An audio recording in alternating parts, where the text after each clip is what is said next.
নমস্কার, বিকেল 5টায় 5টার 5 স্পেশালে নিয়ে আমি অতনু রয়েছি আপনার সঙ্গে। আমরা যখন খুব গরম সে সময় রাজ্যের বিভিন্ন প্রান্তের ছবি আপনাদের দেখিয়েছি। কত জায়গায় মানুষের ঘরে জল পৌঁছচ্ছে না। আর কলকাতার একটা ছবি দেখাই আপনাদের, মহেশতলার ছবি, 23 নম্বর ওয়ার্ড। সকালের ছবি দেখুন, টানা জল পড়ে যাচ্ছে, পানীয় জল। তো তারপরে নিশ্চয়ই মেরামতির ব্যবস্থা হয়েছে। সেই ব্যবস্থায় জল পড়া বন্ধ হলো? জলের পাইপ ফেটে যে বিপত্তি হয়েছিল সেই বিপত্তি কি মিটল? সমীর প্রতিনিধি আমার সঙ্গে সরাসরি রয়েছেন। সমীর, একটু জানতে চাইবো, সকালের ছবি আমরা দেখাচ্ছিলাম, এখন নিশ্চয়ই সব ঠিকঠাক হয়ে গেছে? দেখো তুমিদা, যে সকালবেলা যখন আমরা প্রথম নিউজ 18 বাংলায় যখন খবরটা দেখাবার পরেই তারপরে আবার যখন আমাদের বারবার যেটা দেখানোর পরে যে জল অপচয় হচ্ছে সেটা আমরা যখন দেখিয়েছি, দেখার পরে সঙ্গে সঙ্গে মহেশতলা পৌরসভার মানে যারা অন্য আধিকারিক আছে তারা নড়ে চড়ে বসে, এবং যে স্থানীয় যে 23 নম্বর ওয়ার্ডের কাউন্সিলর আছে উনি তো যোগাযোগ করেনি, এবং অনেক কাউন্সিলর আমাদের সঙ্গে যোগাযোগ করেছে ঘটনাটা কোথায় হচ্ছে সেটা দেখার জন্যে।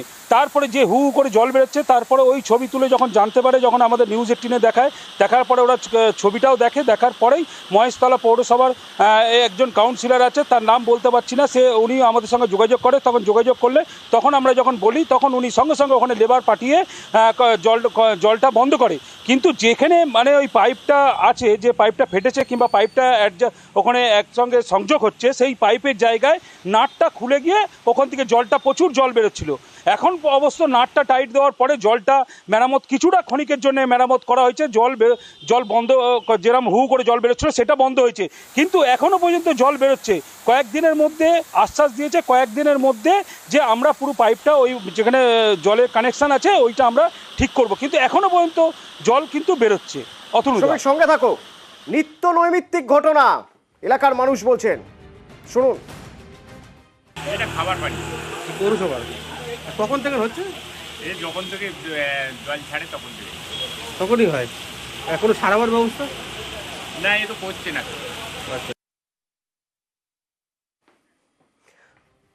সমীরা, এই যে মেরামতি হয়েছে, এই মেরামতি সাময়িক, তুমি বলছিলে টেম্পোরারি, একটা কোনো মতে ঠেকিয়ে রাখার ব্যবস্থা হয়েছে, তাতেও তো জল পড়ছে, মানে জল পড়ার পরিমাণ কমেছে কিন্তু জল তো এখনো পড়ে যাচ্ছে।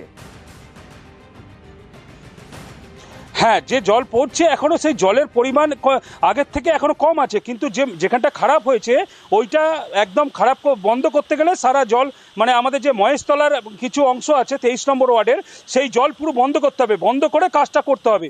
সেই জন্য ওরা মানে সূত্র মারফতে আমাদের যেরকম বলেছে, কাউন্সিলররা কোনো ক্যামেরার সামনে বলতে চায়নি যে ঠিক আছে আমরা দেখছি যত তাড়াতাড়ি শীঘ্র এটা আমরা ঠিক করতে পারি কিনা চেষ্টা করছি। তা আমাদের 23 নম্বর ওয়ার্ডের কাউন্সিলর কিন্তু বলেনি, অন্য কাউন্সিলর যে দায়িত্ব নিয়েছে মহেশতলার কিছুটা অংশ, সেই কাউন্সিলর বলছে। সমীর, সঙ্গে থাকো, সঙ্গে থাকো। এই যে ছবি দেখছেন আপনারা, জল পড়ে যাচ্ছে, জল পড়ে যাচ্ছে, ঠিক কত জল অপচয় হচ্ছে বলে মনে হয় আপনার? আমরা আপনাদের কিছু স্ট্যাটিস্টিক্স দেখাই। কলকাতায় রোজ 70 কোটি লিটার জল অপচয় হয়। 70 কোটি লিটার জল প্রতিদিন অপচয় হয় শুধুমাত্র শহর কলকাতায়। 1 লিটার জল পরিশোধনে কলকাতা পুরসভার খরচ 1 টাকারও বেশি। খরচ কত হয় জলে একবার দেখুন। সেক্ষেত্রে রোজ প্রায় 51 কোটি 50 লক্ষ গ্যালন জল কলকাতা পুরসভা পরিশোধন করে। 1 গ্যালন মানে প্রায় 4 লিটার। রোজ প্রায় 200 কোটি লিটার জল কলকাতা পুরসভা পরিশোধন করে, এবং তার জন্য 200 কোটিরও বেশি প্রতিদিন খরচ হয়। এইভাবে জলের অপচয় যদি চলে, একদিন তো কলকাতা শুকিয়ে যাবে। দেখুন, রাস্তা ভেসে যাচ্ছে পানীয় জলে। এই যদি চলতে থাকে তাহলে জল শুকিয়ে গেলে একদিন বুক ফাটবে, কিন্তু কলকাতা জল পাবে না।